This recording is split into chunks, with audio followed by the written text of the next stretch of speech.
astronauts. Big deal. He's the astronaut. Thanks for joining me this morning. Nice to be with you, Brady. How's it going? Good. I was on holiday, but I made a commitment a year ago to come to this, and I'm delighted to be here. Awesome. Where were you? I was up on Bark Lake, and I'm going back to Bark Lake, which is up in the Laurentians. So will folks have a chance to catch you after the talk a little bit? Absolutely. All right. Well, so you were Canada's first astronaut. I was. How have you seen the space industry change since then? Enormously. It's a young industry by many standards. Canada was the third country in space back in 1962 when we built a satellite called Alouette 1 and launched it. It worked for 10 years. It was phenomenally successful. We didn't launch it. We built it. We had to go to NASA, and we formed a partnership with NASA. They launched it. We shared the data. And since then, Canada's come a long way. We're a sort of a middle power as far as space is concerned, but we have a lot of firsts to our credit. People know about our robotics. They certainly know about our communication satellites, those kinds of things. So it's been very good for Canada. Now, what was the government's role in creating the space industry here? The government had a crucial role. This is what you call public sector research and development. The space business is a high-risk business. There are very few companies that are ready to invest their money into the space business because there's a lot of research required. It has to be incredibly reliable technology, and because of that, the private sector is not often ready. There are some companies, some very good examples, but most of the time it's government that funds it. Well, you know, actually in the U.S., there's a lot of private innovation going on. What do you think could be done to spur that in Canada? Well, I think that, the conditions to create private sector involvement have to be promising in the sense that the company or the organization that's going to invest their own dollars feels that the business case is worthwhile. There are some people like Elon Musk, for example, of SpaceX, or Branson of Galactic Spaceship Galactic, And Jeff Bezos. And Jeff Bezos, I'm sorry, yes, as well, who are ready to take a little more risk. They've got deep pockets. They're ready to put a lot of money into it. There are not enough people in that category, and in some cases, that money is going to pay off. For example, with SpaceX, it looks like the Falcon 9 rocket is a success. It looks like the Dragon spacecraft is a success. Perhaps eventually we'll carry human beings to the International Space Station. But you have to have those deep pockets, a strong commitment towards space, and the willingness to take additional risk. And do you think the government's going to move in that direction here in Canada? Well, the government in this country has a more modest budget. It tends to focus on space development from a public and utilitarian purpose. Not entirely. We do have astronauts, and that's going beyond sort of just the development of practical technology. Canada, for example, is a world leader in remote sensing technology. We have invested a huge amount in synthetic aperture radar, which is a way of observing the Earth, and it's been phenomenally successful. And we've been able to, as a result of that, pretty well map the entire planet. There are applications there in terms of processing that data to make it more useful to people. That data that comes from space, and that can be done by individuals such as yourselves on a more modest scale than having to invest. I actually came in 2 days ago and then went So to a lake house up north. Online? It isn't available publicly at the moment because it's a company called MDA that actually has that data, but it is government data as well. So, if we're thinking outside the envelope, there's no reason why that data cannot be made available to young entrepreneurs who want to manipulate He's it out there and killing turn it into zombies on his something iPad. that is useful for the consumer. They do. You heard it right here. Question. So in all your time in space, there must have been technologies that you maybe wanted. you don't know the answer, What we have got to you find seen it. But how invented in much the last, is the say, education, 5 years the online that you would have education, Well, I've actually business become more in general concerned about estimated the state of be the worth planet. at When this you point, go into space, and I've been around it around our planet 450 times, have had a good look at it. I'm very concerned about, on a serious note, about our planet. Obviously, since Blackboard was 1.6 billion. 1.6, but I mean, that's very good. 7 billion people to 9 billion people. Very good. Between now and 2050, I'm concerned I about know. the fact that Technically, we you're are down to running into 1.6. some I hate to tell you. limitations in terms of people's access to water, in some cases to food. She I'm did her- concerned about the fact that we fight a lot amongst each other in the 200 countries that live on this What are we going planet. to talk about? I just want to talk about. I mean, I know you want to talk about social radar, and And there are enormous I'm going to start with challenges Blackboard and then that go can to be social solved radar, by basically. us And I think to just make talking this about planet a good these are all place to live. entrepreneurs, you know. The person who introduced the program talked You know what? about I'm doing gonna turn my good. mic off. There's an enormous amount of good that can and needs to be done so that That's Dave these McClure. 200 That's where Dave countries McClure on does this that. planet, these 9 billion people that will be here during your lives, can all find a way of living together more harmoniously. And that does involve some challenges with respect to the environment, which is changing at the moment in ways that none of us have even anticipated, and it's going to put enormous pressure on us, and that pressure for fresh water, that pressure for food, all of those pressures have to be dealt with. Technology can help us. So what are some of the areas, so you mentioned water, you mentioned food, are those opportunities for startups? Absolutely. One of the big areas in Canada that is potentially a winner for this country is actually water management systems. We're blessed in this country. We have a huge amount of water. Other countries are actually struggling, and struggling seriously. In some cases, they don't have enough water, and in some cases, people are dying because of that. How does one manage water efficiently? In the space business, we've talked about reusing water very, very efficiently in terms of taking the water and the moisture from our breathing, the water from our urine, and reusing it. Now, that may be an extreme case, but there's no question that here in Canada, we waste enormous amounts of water. Why? Because we've got tons of it, and we as a result of that, have not thought about the fact that many other countries in this world would just are nowhere near as fortunate as we are in this country.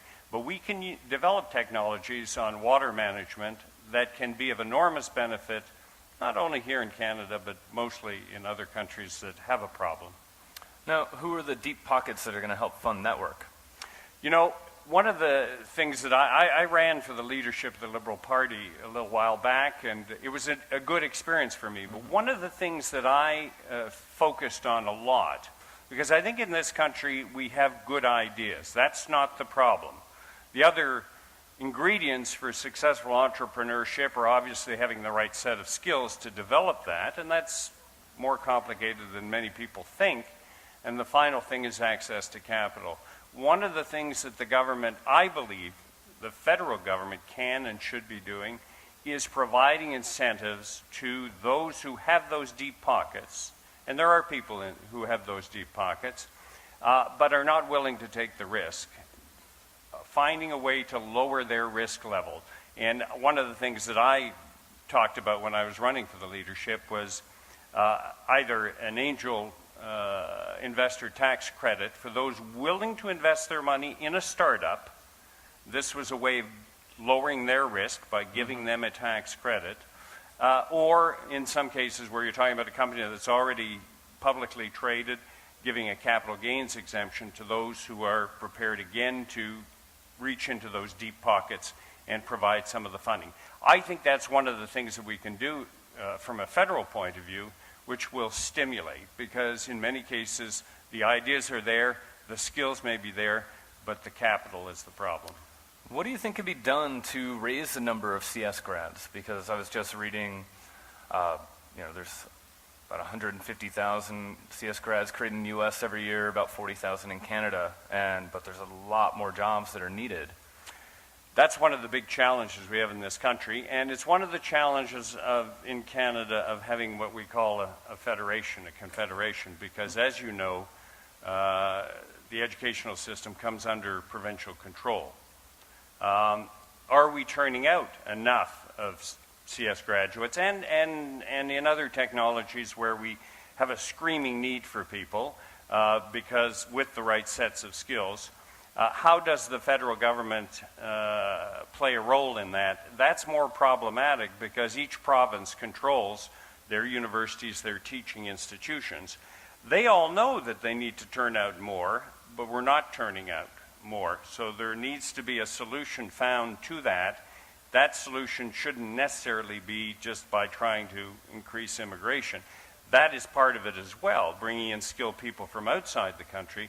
But I think our universities, and I'm speaking here as a private citizen, not as a federal politician, I think that provincially we need to focus our universities more on some of the skills that are required to be more competitive, because from an innovation point of view, we're not making the grade at this point. Mm-hmm. I also think there's a place for events like this to really try to drive the excitement and bring people into this industry. Absolutely. I'm looking at the audience here. You're all young enough to be my children. And what I'm saying to you is that you, whether you realize it or not, are probably at your most creative period in your life. That's not to say I'm not creative anymore at my age, but I think you are at the peak of your creativity. And we need to be helping you. We need to be helping you here in Canada. And I don't want to get political here, but youth employment is a challenge in this country. And you are going that extra step of being interested in being entrepreneurs. You are the people who are eventually not only going to create successful commercial products or services, but you're also going to employ people if you grow. So you are a critical resource, and we need to be doing more to help you. So if you were going to throw away what you're doing right now and dive into the startup scene, what would be next? Well, from my point of view, it all starts with an idea. Mm-hmm. Okay, my idea is, now I'm just giving a silly example here, but can somebody invent an umbrella that doesn't turn inside out in the wind? I guarantee you it's a winner. You develop an umbrella that is lightweight, always reliable, that you can open up, that won't turn inside out, where the little things won't become weapons that can poke somebody's eye out. That's a trivial example, but we do not have a proper umbrella. Now, I mean, if we get into things like applications, the mind sees infinite possibilities, and I'm sure you see them probably much better than I do, but there are an enormous amount of things we can do, some of them more important than others. Getting back to what I was saying before, I think one of the big challenges, and one that Canada can deal with, is deals with the whole sector of the environment and greater energy efficiency, greater use of limited resources. Those are areas that are truly important, not only for Canada, but even more so for the rest of the planet.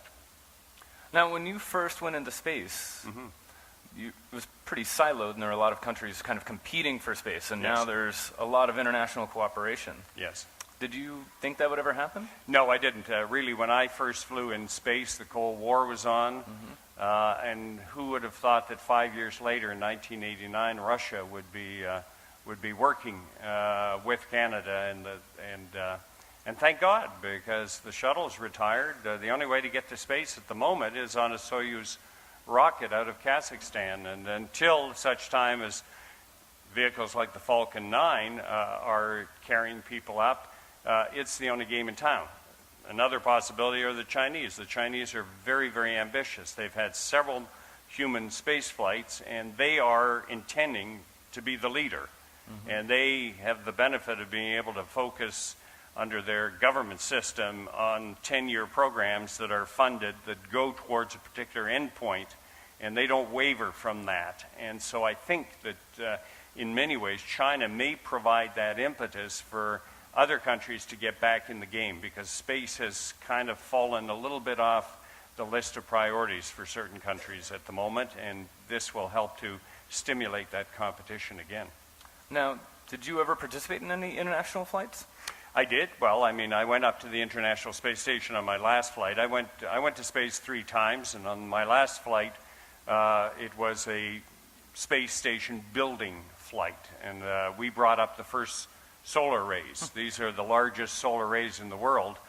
Really, truly impressive. I couldn't believe the size of them when I was in the building in California where they were built at Lockheed Martin, and then, of course, to see them erected up in space. I mean, the whole space station, if you go from one corner to the other, is about the equivalent of 1 point, I'm using Canadian football fields here, 1.56 football fields. A little bigger if you use American football fields, but anyway, it's really quite a truly, and it involves the United States, the main partner, Canada, Japan, the European Space Agency, Russia.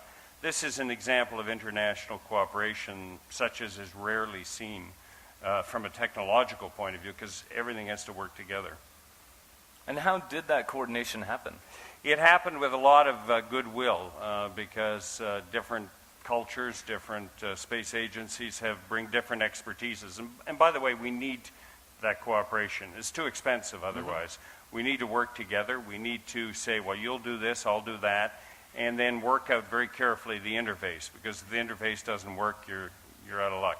So that kind of cooperation occurs initially on a political level and then gets into the actual technology and the nuts and bolts and how you make it work together. All of the software on board has to be compatible, most of it anyway, because it is one integrated system. And did you actually meet people for the first time up in space? I did. You know, you go to the International Space Station. Chris Hadfield, for example, a Canadian, has just come down from the International Space Station. I've heard something about him. Chris is, of course, an extraordinary Canadian who's, I think, put Canada certainly on the map as far as astronauts are concerned. But, you know, he was up there, and during the time he was up there, they changed out crews. Now, he may have met them beforehand, but that's not always a guarantee. You could meet some people for the first time because your training schedules didn't overlap and you didn't see them before. And, of course, you're going to work together once you're up there.